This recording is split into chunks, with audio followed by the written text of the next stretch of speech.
Bonjour à toutes, bonjour à tous et bienvenue dans l'École du futur. Au programme aujourd'hui, c'est une des stars de l'intelligence artificielle que la France et le Québec se partagent.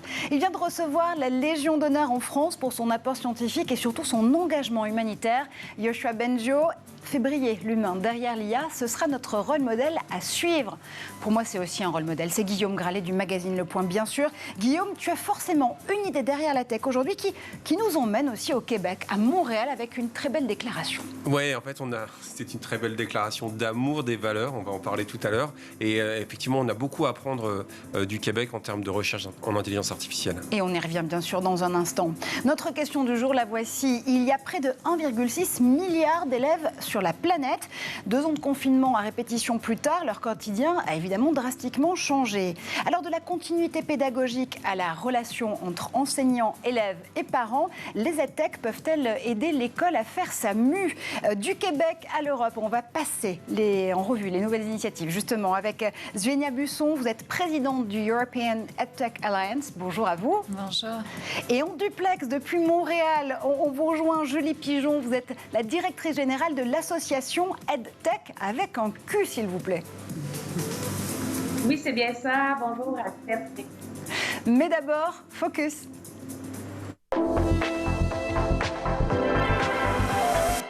Mettre l'intelligence artificielle au service du bien commun et du développement durable, c'est le credo du chercheur Yoshua Bengio. Pour le prix Turing 2018, l'IA est un investissement de long terme. Édouard Denuot part à Montréal pour nous en dire plus.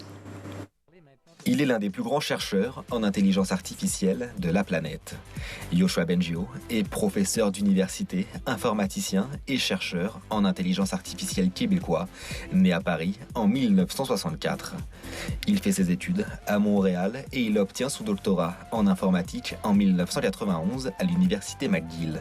Il poursuit ensuite son cursus au MIT. En 1993, alors qu'il est professeur à l'Université de Montréal, il fonde MILA, l'Institut québécois d'intelligence artificielle. Cet organisme rassemble des chercheurs spécialisés dans le domaine de l'apprentissage profond, le deep learning, dont il est l'un des pères fondateurs. Il est l'un des principaux contributeurs mondiaux au développement du deep learning dans les années 90 et les années 2000. Il organise de nombreux événements avec Yann Lequin et notamment une série d'ateliers portant sur l'apprentissage profond. Ce qui motive vraiment Yoshua Bengio, c'est mettre la science au service de la société et assurer le développement de ces nouvelles technologies au profit de l'humanité. En 2016, il cofonde Element AI, une sorte de plaque tournante créée pour faire le lien entre les entrepreneurs, les grandes entreprises et les chercheurs du monde de l'intelligence artificielle. Avec cette initiative, Yoshua Bengio souhaite faire de Montréal un pôle d'attraction dans ce domaine. Reconnu unanimement comme l'une des sommités mondiales en matière d'IA, Yoshua Bengio a reçu de nombreuses distinctions à travers le monde. Il a notamment reçu le prix Turing en 2018, l'équivalent du prix Nobel de l'informatique. Il est également membre de l'Ordre du Canada et de la Royal Society britannique depuis 2020. Et en mars 2022, Yoshua Bengio reçoit la Légion d'honneur. Yoshua Bengio, que tu as eu la chance de rencontrer, Guillaume, notamment pour le magazine Le Point et pour France 24, c'est une sommité mondiale de l'intelligence artificielle. Mais ce qui est vraiment intéressant, c'est qu'il a toujours placé cette idée d'IA éthique, transparente, qui est très en vogue aujourd'hui, mais il le place au cœur de ses recherches depuis le début. Ouais, ce qui est très sympa en fait quand on le rencontre, c'est qu'on voit qu'il ne cherche pas forcément la lumière, et c'est quelqu'un de très modeste. Et puis surtout, il a effectivement, Marjorie, l'éthique au cœur de ses réflexions. Lorsque je l'ai rencontré, il m'a beaucoup parlé de l'interdiction qu'il souhaitait partager dans le monde entier des robots tueurs notamment. Et on y reviendra évidemment avec toi sur ces développements entre robotique, IA et intelligence émotionnelle des machines. Mais tout de suite, EdTech de tous les pays, unissez-vous, on démarre notre talk. Et les technologies éducatives ont évidemment le vent en poupe. Que les EdTech terminent par un CH ou par un Q d'ailleurs, l'éducation, est-ce que c'est un investissement de long terme? Zvénia Busson, vous êtes la présidente du European EdTech Alliance. Comment est-ce qu'on envisage l'EdTech en Europe? C'est large parce que l'Europe, c'est 27 pays, c'est 27 cultures et l'éducation, c'est dans beaucoup de pays un sujet très chauvin. Et donc, je pense qu'il n'y a pas d'unité européenne et heureusement, j'ai envie de dire, c'est bien qu'on garde nos unités nationales. Mais c'est vrai qu'en Europe, par rapport à la Chine et à l'Inde et aux États-Unis, qui sont les 3 plus gros marchés en dehors de l'Europe. C'est vrai qu'on a quand même cette vision de la tech qui est beaucoup plus éthique, souveraine, et on fait très attention aux données. Ça, c'est un sujet très sensible en Europe. Absolument, et on va y revenir justement dans un instant. Mais d'abord, on retourne à Montréal avec Julie Pigeon pour EdTech. Le Québec, d'ailleurs, a-t-il réussi à maintenir ses écoles ouvertes pendant les tout premiers confinements des années 2020 et 2021, ou est-ce que vous avez justement dû faire énormément de relais avec les technologies éducatives de vos 110 entreprises? Oui, effectivement, pour nous aussi, c'était, à l'instar de la France, un peu le chaos lorsque la pandémie a débuté. Donc, c'était plus ou moins fonctionnel dans les premiers mois. Puis finalement, il y a eu, comme un peu partout sur la planète, l'école à distance. Alors, les aspects positifs de tout ça, c'est qu'il y a eu énormément d'injections de matériel. Donc, on parle d'ordinateurs, de tablettes. Donc, les élèves, maintenant, ont beaucoup de matériel à leur disposition. Maintenant, il reste quand même le défi de l'intégration pédagogique des ressources éducatives numériques, donc le comment.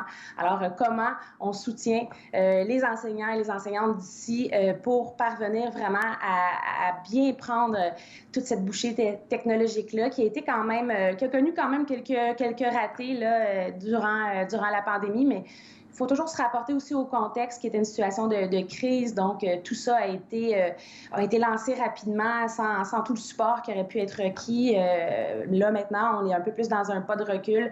Alors, on regarde comment on peut déposer tout ça puis vraiment intégrer ça de façon optimale là, dans le quotidien, bien sûr, des enseignants. Et je le disais, vous pouvez donc compter sur 110 startups et scale-up de l'EdTech dans cette belle province. 72% d'entre elles, d'ailleurs, je crois, misent à la fois sur la conception de solutions numériques et sur l'édition de contenu. Est-ce qu'il y a une Québec Touch dans l'EdTech ?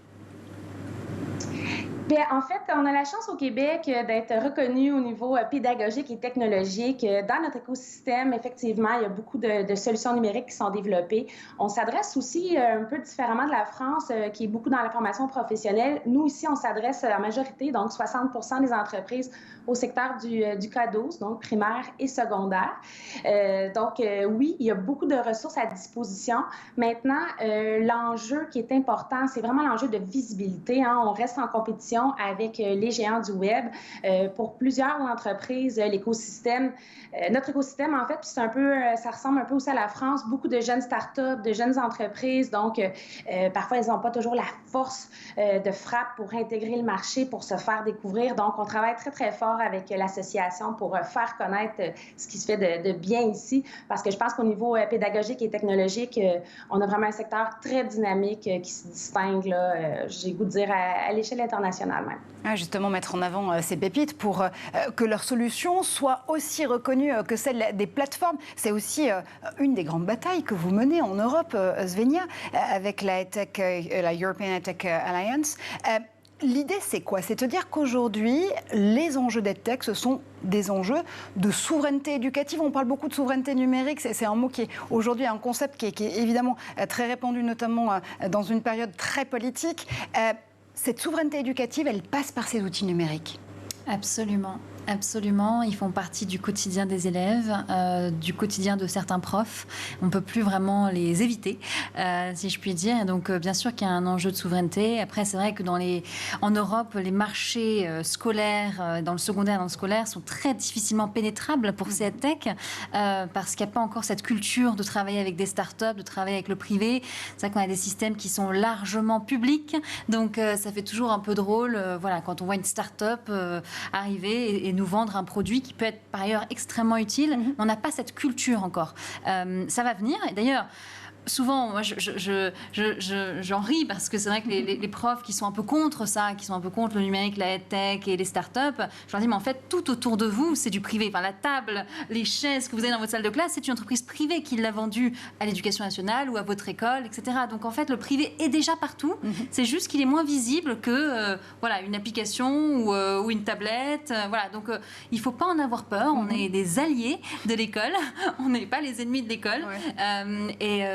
donc oui, donc moi c'est vrai qu'avec EdTech France, on pousse aussi beaucoup en France en tout cas, pour le chèque EdTech, pour donner en fait le pouvoir à chaque enseignant de choisir quel outil, quel software il va utiliser dans sa classe pour ses besoins précis. Et ça, je pense que c'est quelque chose qu'il faudrait absolument mettre en place. En Allemagne, les Allemands, eux, ont décidé là, de lancer un plan de 5 milliards pour la EdTech, pour favoriser la EdTech dans les écoles allemandes.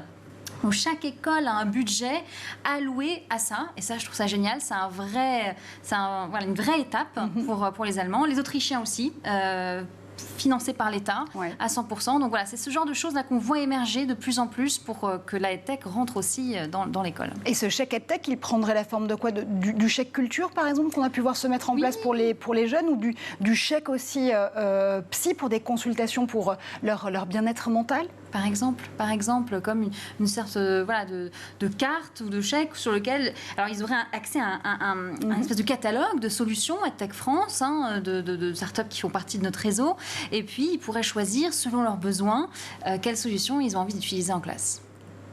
Et alors, évidemment, Guillaume, pardon, vas-y. Non, en fait, ce que je trouve vraiment super dans cette perspective, en fait, c'est la personnalisation, c'est-à-dire on va pouvoir avoir des outils qu'on va utiliser à la carte, et c'est une responsabilisation, je pense, qui plairait à pas mal de monde.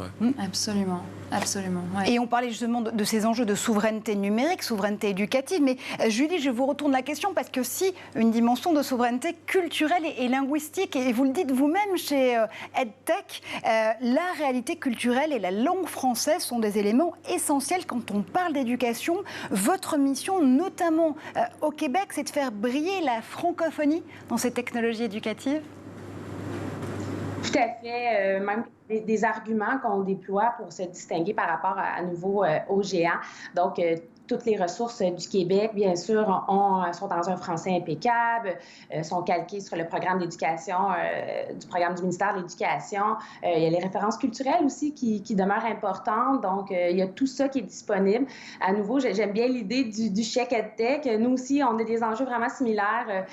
Donc, d'avoir des budgets pour pouvoir acheter des ressources éducatives numériques. Puis, à nouveau aussi, toujours la question de la visibilité, faire connaître ce qui se fait ici. Souvent, la semaine dernière, j'étais en congrès, il y a des enseignants qui sont venus nous voir, puis ils étaient étonnés de voir à quel point qu'il y avait des ressources éducatives québécoises, qui sont adaptées, qui sont sur mesure, en fait, pour les élèves d'ici. Donc, il y a beaucoup de travail encore à faire sur le terrain. C'est pas facile de pénétrer le marché de l'éducation. Je sais qu'en France aussi, on a des enjeux similaires. Donc, il y a beaucoup de formation aussi à faire. C'est pas seulement que le catalogue, c'est une bonne idée, mais on sait que les enseignants sont surchargés, qui ont des défis de plus en plus complexes. Donc, il faut être là, il faut faire de l'intégration en classe, il faut apporter du soutien, de la formation. Ce sont tous des éléments extrêmement importants pour réussir l'intégration pédagogique des ressources éducatives numériques. Et vous avez publié récemment une enquête sur le secteur québécois des technologies éducatives, en passant en revue notamment les marchés internationaux de l'Amérique du Nord à la France, comme vous le disiez tout à l'heure, en passant par l'Afrique ou encore les pays scandinaves. Quelles leçons en tirez-vous?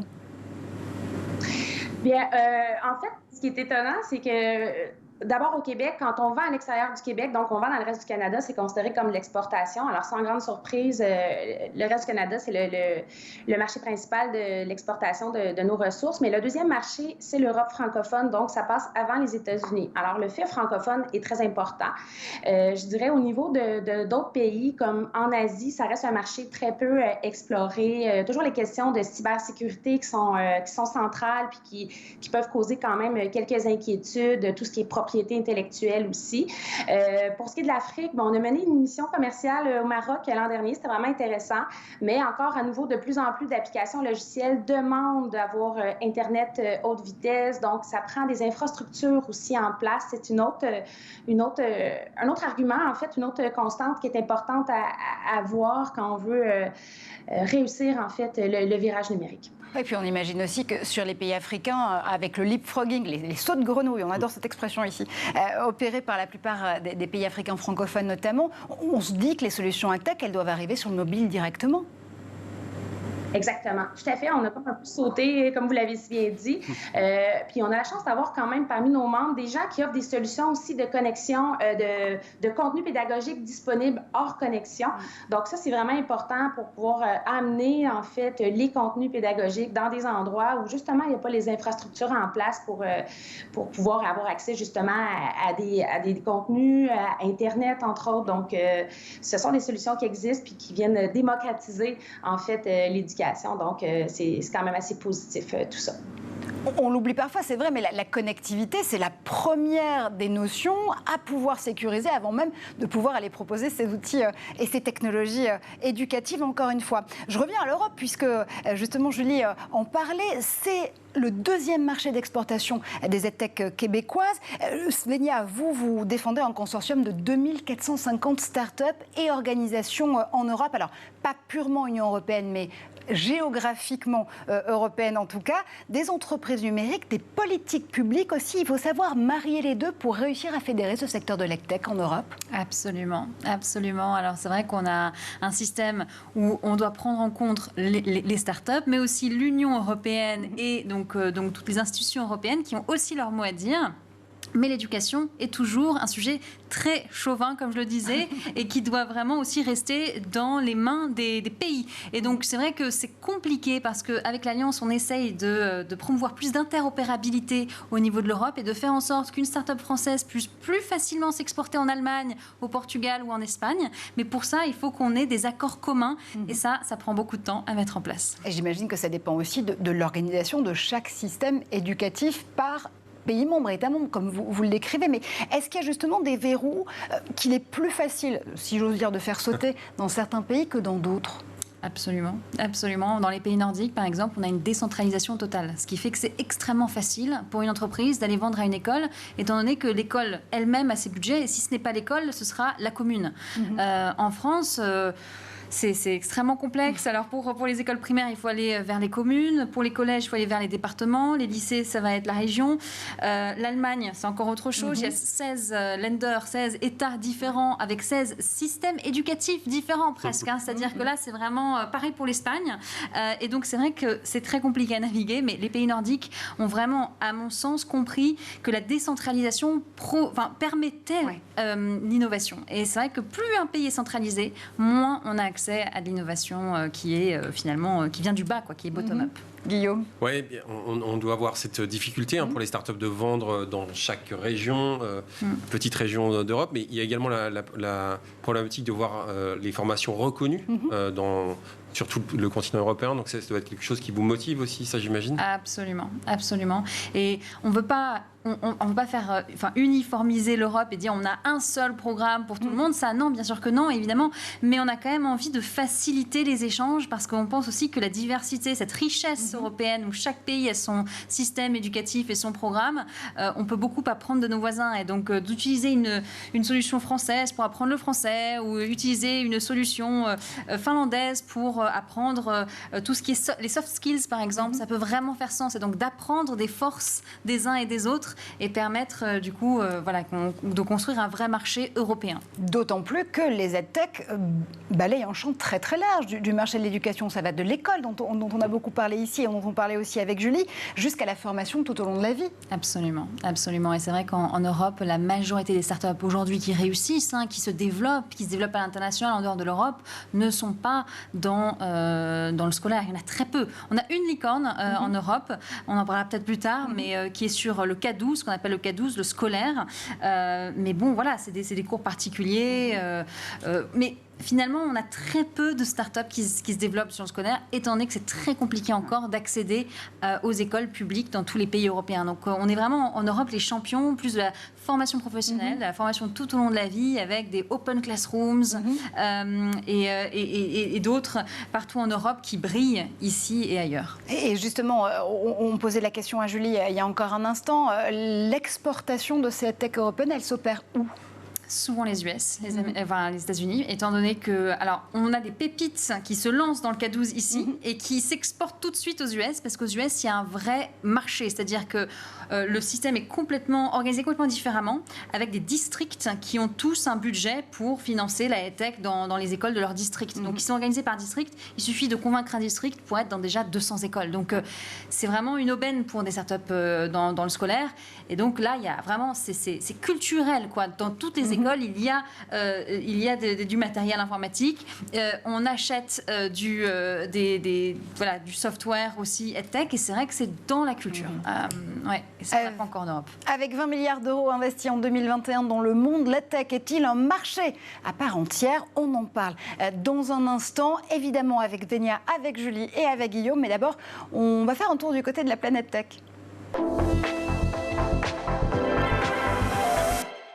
Et c'est le zap de Cheryl Jessica Isenge, évidemment.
Damn, I'm afraid of heights. This shit got me fucked up right now.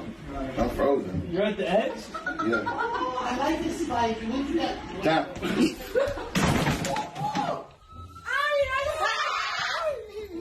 I don't want him to hurt himself. His face.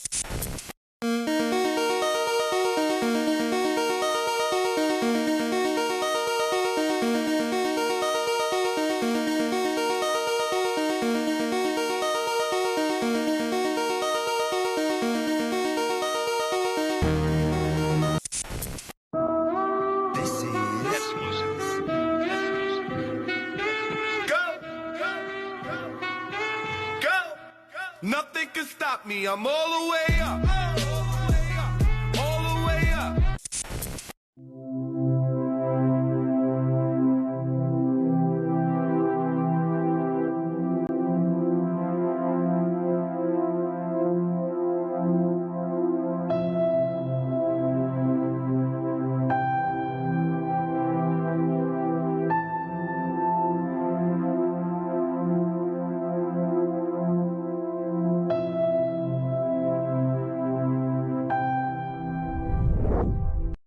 École du futur, le retour. On est toujours en plateau, évidemment, avec Svenia Busson pour le European EdTech Alliance. L'ai-je bien dit? Oui, très très bien. Merci.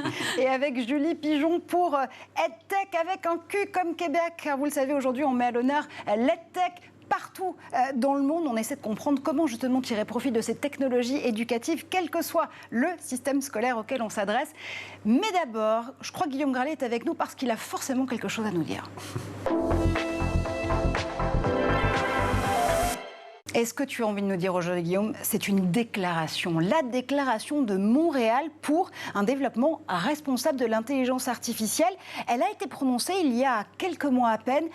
Pourquoi elle est importante? Elle est importante parce que d'abord, elle s'appuie sur une coopération, et là forcément ça nous touche beaucoup, entre la France et le Québec. Et puis surtout, on voit à quel point on a des chercheurs très actifs. On l'a vu à travers le sujet d'Edouard Degnaud tout à l'heure autour de Yoshua Bengio, mais il y en a d'autres. Il y a d'autres chercheurs extrêmement passionnants à suivre, comme Joël Pinault notamment, qui est professeur agrégé en sciences des données à l'université McGill, mais également Marc-Antoine Dillac, professeur au département de philosophie à l'université de Montréal, un des spécialistes de l'éthique de l'intelligence artificielle, et les travaux croisés entre les deux pays avec ce terreau très fertile, très actif au Canada, a permis de conduire à des travaux, des ateliers, et ça a permis à une présentation la plus concrète possible. On va rentrer en détail tout à l'heure. Je voulais juste revenir sur une déclaration de Joël Pinault parce qu'elle parle dans des termes très simples. Ça permet de désacraliser un peu cette expression qui a été prononcée pour la première fois à la conférence de Dartmouth dans le nord-est des États-Unis en 1956.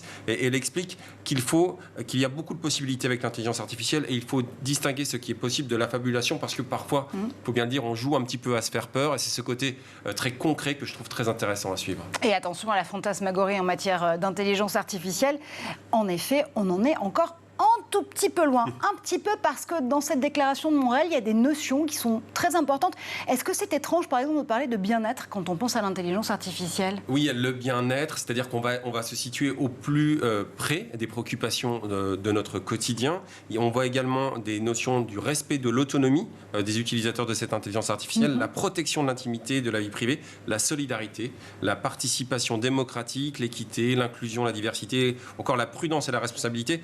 Si on revient notamment sur l'intimité, c'était un thème que je trouvais intéressant, eh bien, l'idée est que les algorithmes ne doivent pas modifier l'apparence physique, la voix ou encore d'autres caractéristiques individuelles dans le but de nuire à la réputation d'une personne. On pense forcément au deepfake ici. Oui, j'allais te dire, c'est mal barré. C'est mal barré. Si j'ose dire. Voilà, en tout cas, c'est une réflexion qu'on doit avoir. Il y a une autre notion, le développement de ces systèmes d'intelligence artificielle ne doivent pas contribuer à une déresponsabilisation des êtres humains quand une décision doit être prise. On pense là au syndrome de la planète des singes, c'est-à-dire que lorsqu'on voit une IA de plus en plus puissante, on pourrait dire je la laisse tout faire et moi, être humain, je ne fais plus rien. Donc on a cette problématique au cœur des réflexions.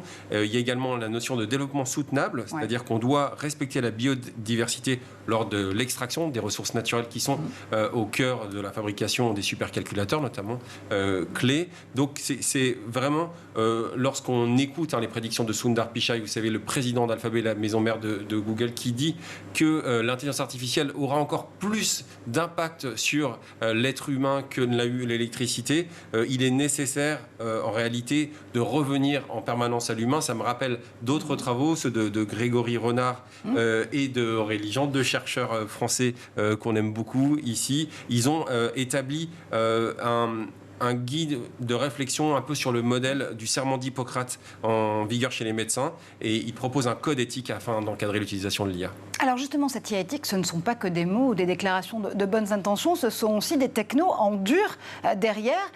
Quelles sont celles qui t'intéressent le plus? Eh bien, c'est cette problématique de boîte noire, c'est-à-dire qu'on a parfois l'impression, et j'en parlais il y a peu de temps avec les créateurs de Nook AI, c'est une start-up parisienne, eh bien qu'on ne sait pas vraiment comment les algorithmes sont fabriqués, et il faut développer ce qu'on appelle l'explicabilité de l'intelligence artificielle, c'est-à-dire qu'à chaque décision que va vous proposer un algorithme, on doit pouvoir savoir comment cette décision a été prise. C'est un droit que doit avoir l'utilisateur, et puis s'il pense qu'il n'est pas assez informé, on va juste faire une pause. On va s'arrêter et l'utilisateur doit pouvoir demander des comptes, et l'intelligence artificielle, si elle ne peut pas lui répondre, doit lui proposer une alternative ou être plus transparente. Alors concrètement, est-ce que cette déclaration de Montréal est suivie de faits sonnants et trébuchants? Quelles sont les prochaines étapes? Oui, en fait, moi j'ai un peu l'impression, quand j'ai découvert cette déclaration de Montréal, j'ai envie de l'encourager, mais je me suis dit, est-ce que ça va pas un peu faire comme les accords de Paris pour le climat, c'est-à-dire beaucoup de déclarations, mais finalement peu d'engagement? C'est un peu plus positif et c'est encourageant puisqu'on voit qu'il y a quand même 63% des entreprises qui ont pris des accords éthiques, notamment des entreprises de toute taille, des startups, mais également des plus grandes comme Accenture, Intel ou encore IBM. Le souhait en réalité, c'est que ces critères d'intelligibilité, de justifiabilité ou encore d'accessibilité s'invitent de plus en plus dans notre quotidien et dans chaque décision et scrutin politique. Ça sera un vrai progrès, je pense. Oui, absolument, parce que l'intelligence artificielle, il y en a déjà partout, donc on a un peu les monsieur et les madame Jourdain de l'IA. On l'utilise sans forcément savoir qu'elle est là. Autant faire qu'elle soit plus transparente, plus explicable et plus éthique. En effet, c'est intéressant ce que nous dit Guillaume Svenia, parce que là aussi, cette intelligence artificielle, elle existe aussi dans les solutions tech. Est-ce que ça fait partie, là aussi, peut-être des a priori que certains établissements, certains enseignants ou enseignantes peuvent parfois avoir quant à l'utilisation de ces technos-là? Absolument, absolument. L'intelligence artificielle, la big data, tout ce qui a en lien avec les données, c'est un sujet extrêmement sensible en Europe, surtout dans les pays nordiques, en Allemagne, où vraiment toutes les données doivent être absolument anonymisées. Et donc, oui, c'est un sujet, c'est un vrai sujet. Et puis, on en a peur. Et puis, la digital literacy, c'est pas juste un sujet pour les élèves, c'est un sujet pour les profs. Et il y a énormément d'enseignants aussi qui sont un peu perdus avec toutes ces technologies. Et il faut les former. Il faut que ces technologies soient plus transparentes, comme on vient de le dire, pour eux aussi, et qu'ils les comprennent. Julie, c'est une vraie question pour vous aussi au Québec. Expliquer de mieux en mieux pour pouvoir mettre la technologie à portée d'enseignants et d'enseignantes, si j'ose dire? Oui, je pense qu'effectivement, donner des explications, de l'information, c'est central. On a la chance, cette tech, de collaborer justement avec la Chaire de recherche du Canada sur l'équité numérique en éducation, avec justement Simon Collin de l'Université du Québec à Montréal, qui mène justement un projet sur l'analyse des enjeux éthiques, donc en éducation, lorsqu'on utilise l'IA. On travaille aussi avec d'autres partenaires pour justement aider nos entreprises à se conformer à tout ce qui est cybersécurité, protection des renseignements personnels. C'est des questions qui sont extrêmement sensibles ici aussi, du côté de l'Atlantique, de notre côté, au niveau des enseignants. Donc, ils veulent être sûrs que les technologies qu'ils vont déployer en classe s'assurent de respecter, en fait, ces exigences-là. Donc, puis on est un peu, je vous dirais, peut-être, on débute. Il y a quand même certaines technologies éducatives qui utilisent déjà l'IA, mais on est quand même à l'aube de ce grand changement-là. Donc, on a aussi d'autres partenaires qui, je pense à Ivado, entre autres, qui est un institut de valorisation des données qui permet le transfert de la recherche universitaire vers justement les entreprises, nos entreprises en EdTech. Donc, on prend ça très au sérieux. Puis oui, moi aussi, j'espère sincèrement que tout ce qui est fait, la Déclaration de Montréal, ça va être probant, puis qu'on va vraiment prendre ça à cœur, parce que c'est des questions extrêmement importantes, particulièrement quand on s'adresse au secteur de l'éducation. Oui, absolument. Autant créer, fédérer ces secteurs des EdTech au pluriel, quels que soient vos territoires et vos régions, avec, dès le départ, ces notions d'éthique, de transparence, d'explicabilité, pour justement pouvoir en bénéficier le plus possible. Le numérique, tiens, va-t-il durablement changer l'école? Et puis, sur quelle tendance faut-il miser pour les années à venir? On continue notre talk. Et on le voyait dans notre première partie de discussion, Svenia notamment, la tech, c'est un gigantesque marché. 20 milliards d'euros, d'ailleurs, tout court, investis dans le monde, c'était en 2021. On va prendre un exemple avec la filière tech française, par exemple, qui prend du poids. Anne-Charlotte Monneret d'EdTech France était venue nous en parler, puisqu'elle publiait une étude il y a quelques semaines seulement, où on estimait à 1,3 milliard d'euros le chiffre d'affaires de l'EdTech française en 2021. Une année record pour les levées de fonds aussi, avec près de 438 millions d'euros levés. L'éducation, c'est un marché à part entière où il faut quand même marcher sur des œufs. Alors, ça dépend de quoi on parle. Parce que la EdTech, comme vous le disiez justement, c'est beaucoup de choses. C'est l'éducation qu'on appelle le K12, donc le scolaire, le secondaire, mais c'est aussi l'enseignement supérieur, c'est aussi l'enseignement, la formation professionnelle et continue en entreprise, et ce qu'on appelle le lifelong learning, donc l'apprentissage tout au long de la vie. Si on parle de l'éducation scolaire secondaire, oui, il faut faire très attention, parce qu'en Europe, on a des marchés publics, et donc c'est très compliqué de vendre à des marchés publics lorsqu'on est une EdTech. On n'est pas encore dans ce mindset, dans cet état d'esprit comme on peut l'avoir aux États-Unis ou ailleurs. Par contre, c'est un vrai marché en ce qui concerne, selon moi, tout ce qu'il y a après le bac. Donc, le post-bac et la formation en entreprise tout au long de la vie, c'est un vrai marché. On a des startups qui s'exportent. En Europe, on a 2 licornes en Europe. On a 2 licornes EdTech. On en a une qui s'appelle Domestika, qui est une scale-up espagnole qui crée un espèce de cours. En fait, c'est des cours en ligne par des experts de tout un tas de sujets qui font des cours très inspirants. Des masterclass d'experts c'est exactement et ça. de profs sur des sujets dédiés. Absolument, absolument. Et donc, une licorne, pour rappel, c'est une entreprise qui est valorisée à plus de 1 milliard de dollars. Et donc, voilà, cette start-up espagnole. Et puis, on a une start-up autrichienne qui s'appelle GoStudent, qui, elle, est sortie un peu de nulle part parce qu'on ne s'attendait pas du tout à ce qu'une start-up dans le scolaire finalement deviennent une licorne. Et GoStudent, voilà, c'est des cours particuliers en ligne, en visio, avec un prof. Et donc maintenant, ils sont dans 22 pays, je crois, différents. Donc ils sont partis d'Autriche, après ils sont allés en Allemagne, et puis ils se sont exportés un peu partout. Et c'est un vrai succès. Alors voilà, évidemment, pour avoir des succès comme ça dans le scolaire, il faut les financer énormément. Donc il faut que ces startups-là lèvent énormément de fonds pour pouvoir atteindre une masse critique. C'est toujours la même chose. Alors que dans les autres verticales, finalement, dans la formation professionnelle, on arrive très souvent à avoir un chiffre d'affaires dès le départ, puisqu'on vend à des entreprises et le modèle est clair. Le capital et les levées de fonds, Guillaume, encore et toujours. Oui, et puis en fait, on achète quelque part, ou on s'achète, on s'offre, on investit dans le futur d'une nation. Donc on comprend que s'il est nécessaire, je pense, d'ouvrir, comme vous l'avez dit, aux startups européennes davantage de marchés, de construire l'Europe de l'éducation, eh bien, c'est important d'avoir cette discussion, savoir ce qu'on veut permettre d'apprendre. Et c'est pour ça que c'est un peu sensible et un peu différent, je pense, non ? Absolument. Et nous, on est en train de pousser l'Alliance pour que l'Union européenne s'en prenne du sujet et finance aussi, avec les budgets de l'Europe, des solutions en plein développement. Et on les aiderait, nous, l'Alliance, à les sourcer, à les mapper un peu partout en Europe, et donc de revenir au niveau de la Commission et de dire, voilà, ça, ce sont des projets qui ont un vrai impact, qui peuvent avoir un vrai impact local et européen, financez-les, quoi. Parce que c'est vrai que l'Union européenne a un énorme budget pour l'éducation. Il y a même une commissaire qui est dédiée à l'éducation, Maria Gabriel.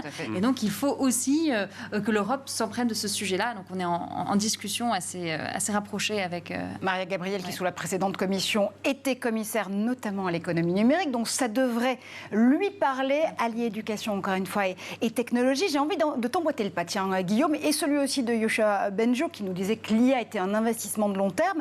Julie, l'éducation, c'est par définition, là aussi, un investissement de long terme. Comment est-ce qu'on anticipe justement ce futur, cet investissement du côté du Québec ?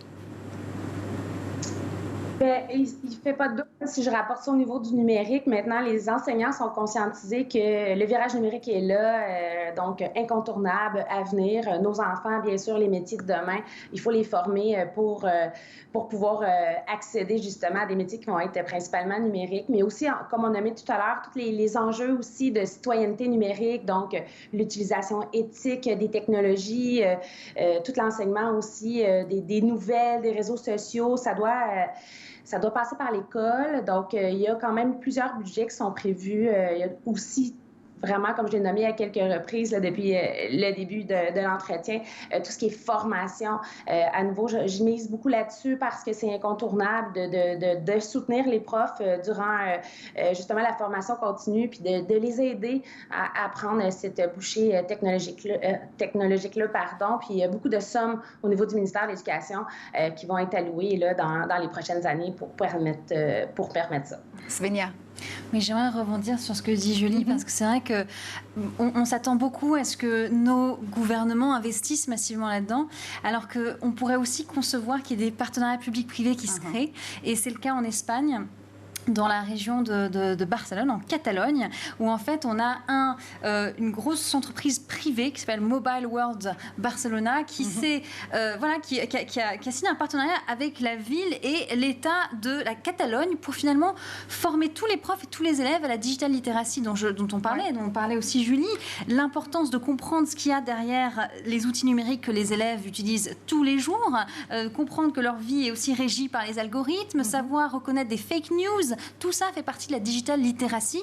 Donc apprendre à avoir une connaissance fine du digital. Et donc dans ce programme qui s'appelle M-Schools en Catalogne, tous les élèves dans tous les collèges publics sont formés et les profs également à créer en fait, répondre à des problèmes sociétaux grâce à la technologie, en même temps que d'avoir des cours sur la littératie digitale. Et ça, je trouve ça extrêmement intéressant. On devrait en voir plus des partenariats publics-privés parce que celui-là est un vrai succès.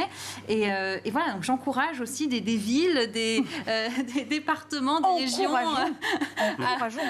à faire ce genre de partenariat public-privé. En effet, on n'est pas que des utilisateurs et des utilisatrices du numérique, on est aussi des citoyens et des citoyennes du digital. Mais quand je vous écoute toutes les deux, j'ai l'impression finalement, ce que vous êtes en train de nous dire, c'est que la région, le territoire, c'est le bon échelon pour tout autant faire avancer l'expérimentation de ces EdTech, de tisser ces partenariats publics-privés et puis d'avoir vraiment des solutions effectives. Absolument. Le plus décentralisé possible, le mieux c'est. Donc oui, la région, les territoires, il faut absolument que ça parte de là en fait. Ça ne peut pas partir du ministère ou d'une entité centrale.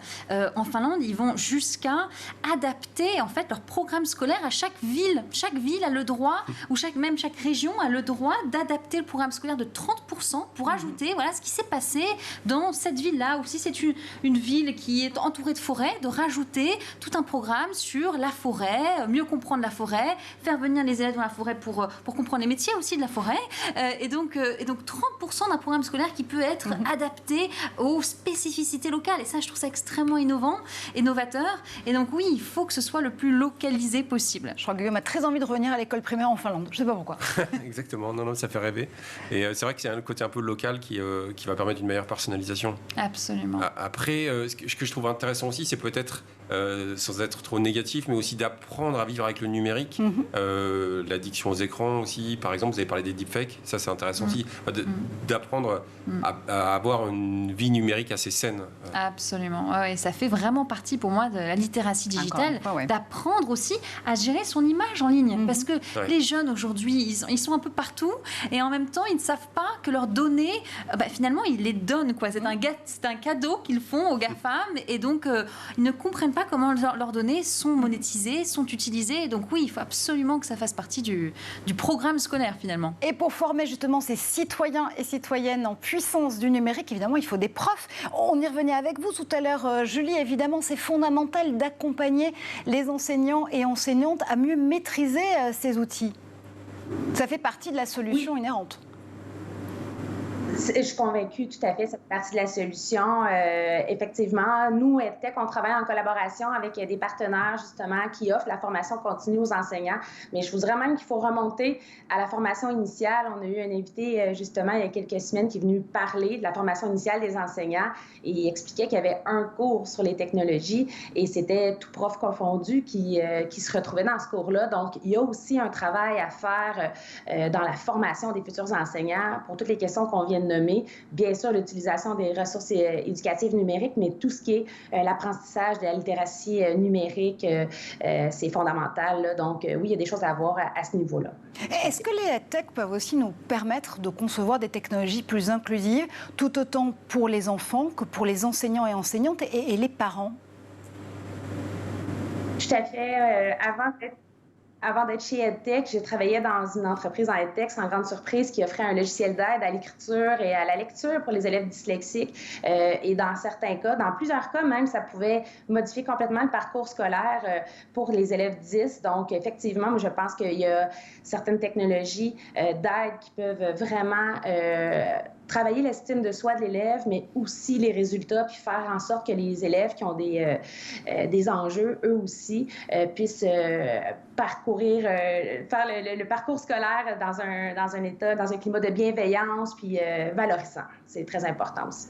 Svenja, ça veut dire que les EdTech, ça peut être un outil pour réduire les inégalités scolaires? Absolument, absolument, parce que si on les utilise, elles peuvent vraiment personnaliser l'expérience apprenante de tous les élèves. Et c'est vrai qu'un prof prof ne peut pas préparer 30 cours différents pour 30 élèves très différents. Alors que grâce à la tech et à l'adaptive learning qui utilise la big data, l'IA, etc., on peut avoir finalement un outil qui peut personnaliser pour chaque élève selon son niveau, selon la vitesse à laquelle il souhaite aller, des parcours d'apprentissage. Et en France, on a un outil que j'aime beaucoup qui s'appelle Lalilo pour apprendre à lire. Et donc vraiment là, c'est l'élève qui est suivi et qui apprend à son rythme. Il peut faire autant d'erreurs qu'il veut, personne ne le voit, à part voilà, le petit perroquet qui l'accompagne dans l'application. Et donc c'est vrai que ça, c'est extrêmement important. Le rapport à l'erreur aussi. C'est vrai que avec le numérique, il est entre moi et moi-même. Personne d'autre le voit. Et je peux me tromper autant de fois que je veux. Et ça, c'est très, très important. Donc, je pense que oui, la tech, honnêtement, si on l'utilisait tous les jours, on aurait vraiment un rapport complètement différent à notre parcours d'apprentissage. Et c'est un vrai, pour moi, c'est un vrai assistant pour l'enseignant. Ça ne remplacera en aucun cas un enseignement, jamais. Honnêtement, je n'y crois pas du tout. Mais je pense que vraiment, ça peut l'assister dans pas mal de tâches, préparation des cours, personnalisation, que voilà, les enseignants n'ont pas le temps de faire aujourd'hui. Ouais, Terminator dans l'éducation, c'est pas encore pour demain, rassurez-vous. Guillaume. Oui, non, c'est ça que je trouve très intéressant. Et puis, il y a d'autres outils, vous en avez cité pas mal, qui sont très bien, surtout la personnalisation, mais le fait aussi d'encourager peut-être l'élève à fabriquer, c'est-à-dire à être moins juste un passif face à un apprentissage, mais lui-même d'apprendre, le fameux test and learn, etc. Il y a vraiment des outils très intéressants à suivre. Absolument. Par exemple, M-Schools, dont je parlais en Espagne, c'est un programme de 1 an où on demande aux élèves de créer une app. Alors, évidemment, au début, on leur apprend à savoir ce que c'est qu'une app et qu'est-ce qu'il y a derrière les algorithmes. Mais après, on leur dit, voilà, en fait, la technologie, vous l'avez entre les mains, faites-en quelque chose de bien. Devenez producteur, créateur de la technologie plutôt que de simple passif et consommateur passif d'une technologie. Donc, ils ont 1 an pour créer une app qui répond à un vrai problème de société qu'ils peuvent choisir en équipe. Et ils font des cours de développement d'applications. Et donc, en 1 an, à la fin, normalement, ils doivent créer leur app, leur marque, et puis essayer de la mettre sur les stores et la faire utiliser par le plus grand nombre. Donc ça, c'est ce genre d'initiative qui est vraiment génial. Oui, Julie, ce qui est intéressant aussi avec ça, c'est que OK, on a compris qu'il fallait donc acquérir cette littératie numérique, cette acculturation digitale pour être des citoyens, des citoyennes, pas juste des utilisateurs et utilisatrices, mais aussi pouvoir co-créer les technologies de demain. Et ces enfants, ils ont besoin de comprendre comment ça fonctionne tout de suite. Tout à fait. On a des ressources qui offrent justement, et on n'a pas parlé de fracture numérique, mais ça aussi, c'est un enjeu important. Donc, des gens qui offrent des formations, entre autres, programmation pour les jeunes filles, donc les ramener dans la technologie pour justement diminuer les inégalités. D'ailleurs, il y a plusieurs contenus aussi qui devront faire partie du cursus scolaire pour vraiment préparer les enfants aux enjeux de demain. Il y a tout ce qui, aussi au niveau du matériel, on a parlé un petit peu tout à l'heure par rapport aux pays de l'Afrique, mais il reste que même au Canada, au Québec, c'est pas toutes les familles qui sont pourvues de la même façon. La pandémie a mis ça en relief. Donc, ça aussi, ça fait partie de l'ensemble de la littératie, du numérique, donc des enjeux numériques, comment on peut réduire la fracture, comment on peut faire en sorte qu'il y ait moins d'inégalités. Puis, je trouve ça très intéressant ce que vous disiez aussi tout à l'heure au niveau de la personnalisation. Les outils permettent justement, les outils numériques permettent aux élèves d'apprendre par eux-mêmes à leur rythme. Puis ça, c'est vraiment important. Puis j'abonde également dans le même sens pour dire qu'un enseignant, c'est le professionnel de sa classe, il est irremplaçable et c'est vraiment lui qui décide si dans un contexte donné, oui ou non, une technologie peut être déployée. Donc ça aussi, ça reste à l'entière discrétion de l'enseignant. Et on arrive quasiment à la fin de cette émission, mais dernière question avec vous, Svenja, parce que les EdTech, elles ne sont pas déconnectées du contexte social, politique, géopolitique ambiant. Vous avez lancé une initiative, je crois, pour venir en aide, ou en tout cas supporter l'écosystème ukrainien. Absolument, absolument. Avec l'Alliance EdTech européenne, pour l'instant, on est dans une phase où on cartographie toutes les initiatives qui ont manifesté intérêt d'apporter leur aide aux Ukrainiens déplacés ou qui sont encore en Ukraine et qui ne peuvent plus aller à l'école. Et donc, on a une liste d'une centaine d'initiatives. La prochaine étape, c'est de montrer ces initiatives aussi au niveau de l'Union européenne, à la Commission, qui nous ont aussi demandé de faire ce mapping, cette cartographie, et ensuite de dire voilà, comment on peut essayer de soutenir toutes ces initiatives, de les financer pour faire en sorte qu'elles soient accessibles au plus grand nombre. Elles sont déjà accessibles, mais qu'elles le soient encore plus. Et il y a une start-up ukrainienne qui s'appelle Membi, qui est vraiment extraordinaire, qui a complètement changé là, de modèle pour s'adapter à la situation locale et qui vient en aide à un très très grand nombre d'Ukrainiens et d'Ukrainiennes. Et donc ça, c'est vraiment c'est un exemple sur lequel je voulais revenir parce qu'ils font un travail incroyable. Donc je pense vraiment que la EdTech, dans ces conditions-là, peut apporter un vrai soutien. Et si on veut évidemment passer en revue toutes ces initiatives, on se rend sur le site du European EdTech Alliance. Merci infiniment Xenia d'avoir été avec nous. Merci Julie de vous être levée tôt depuis Montréal pour nous rejoindre dans le plateau et sur le plateau de l'école du futur. Merci à Guillaume Gralet, comme toujours. Et merci infiniment à vous, évidemment, de nous avoir suivis. On se retrouve très vite en plateau pour un prochain épisode de l'école du futur.